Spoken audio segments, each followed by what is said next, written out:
Hello there and welcome to Podcaster Plus, the podcast offering tips and tricks to simplify and automate your podcast. Find all the episodes at podcasterplus.com/show.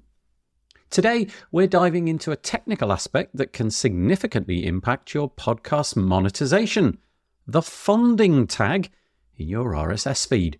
Many podcasters overlook this detail, but understanding it and using it correctly can open doors to new revenue streams. So let's get started. As always, we're going to divide the podcast up into different sections.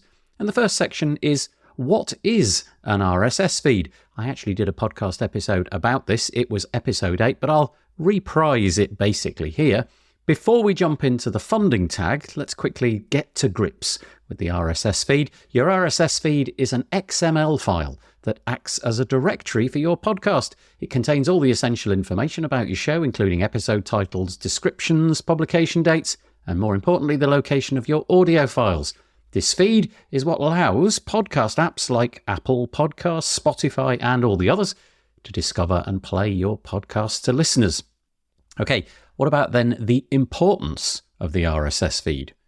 Your RSS feed is basically the backbone of your podcast's online presence. It's how listeners find you, and it's crucial that it's well structured and accurate. Errors in your RSS feed can lead to problems with podcast app indexing, preventing your show from appearing in search results. Therefore, maintaining a clean, accurate RSS feed is pretty important for podcasting success. The next section then is introducing the funding tag.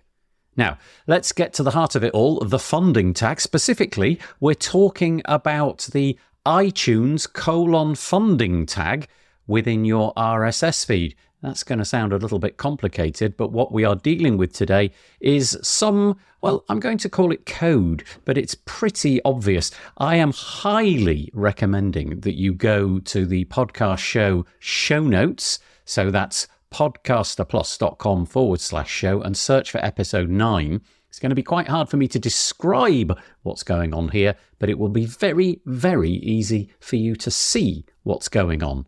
Because this iTunes funding tag allows you to provide information about how your podcast is funded. This isn't just about displaying sponsors, it's about providing transparency to your listeners and potentially opening up new avenues for support.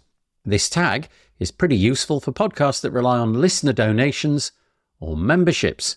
So how do we use the iTunes funding tag?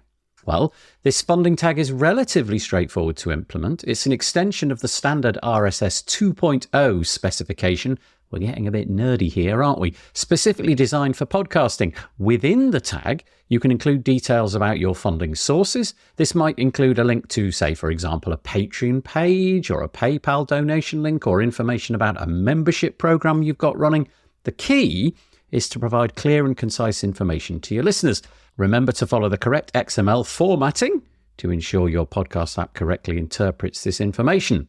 And so what I'm going to do now, dear listener, is provide an example of the iTunes funding tag, but that's going to be really, really hard for me to explain. So again, dear listener, I'm just going to point you to our URL, podcasterplus.com/show, search for episode 9, and you will be able to see an implementation of it perfectly. It's about 9 lines of really, really, really straightforward code, but there is no way that I am going to be able to say that in this podcast, but you could copy and paste it and it would all work out of the box. And the example that I've given is for a Patreon link, but basically it's a bunch of tags. The parent tag is channel, and then comes the title, and then the iTunes funding tag, and then the name of that iTunes funding tag, and then all of the tags get closed around it. If you've ever used HTML before, building a web page, for example,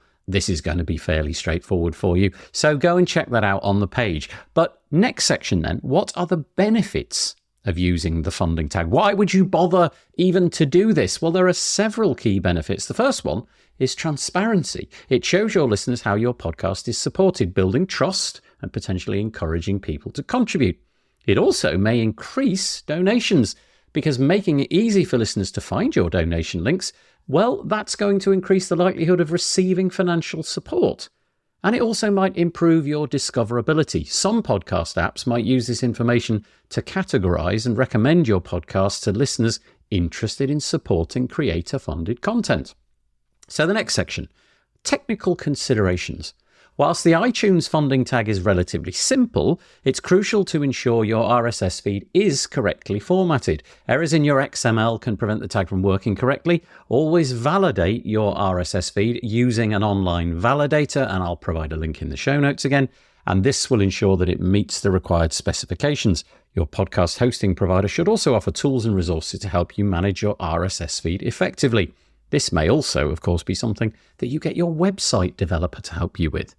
So, what are the conclusions that we can draw? The iTunes funding tag is a powerful tool that you can use to help you diversify your podcast revenue stream and build stronger relationships with your listeners. By incorporating this tag into your RSS feed, you're taking a proactive step towards sustainable podcasting. Remember to keep your RSS feed updated and validated to ensure everything runs smoothly. So there you go. That's what I've got for you this time around.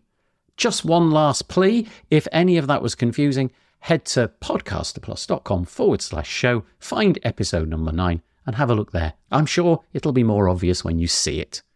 Thank you very much for tuning into the Podcaster Plus podcast. You can find it at podcasterplus.com/show.